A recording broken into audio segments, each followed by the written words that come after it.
10 female celebrities na na-link at may nakarelasyon na mayamang businessman. 10. Noong 1997, ikinasal si Don Zulueta kay Anton Lagdameo na mula sa prominenteng Florendo clan sa Mindanao. 9. Mahigit 30 years na magkasama sina Gretchen Barreto at Tony Boy Coangco, isang kilalang negosyante sa Pilipinas. 8. Nagkaroon ng anak si Vina Morales sa kanyang relasyon kay businessman Cedric Lee. 7. 3 years nang kasal si Pia Wurtzbach kay Scottish-Colombian businessman Jeremy Jounsey, founder at CEO ng Beautiful Destinations.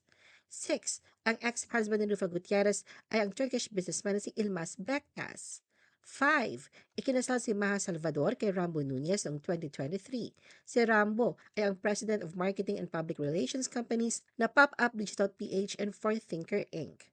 4. Kasal si Gloria Barreto sa long-time boyfriend niyang si Basti Lorenzo mula sa pamilyang may negosyo sa food at agriculture. 3. Noong March 23, 2022, ikinasal sina Erich Gonzalez at Mateo Lorenzo sa St. James the Great Parish sa Alabang. Si Mateo ay CEO ng First Lucky Agro Industrial Corp.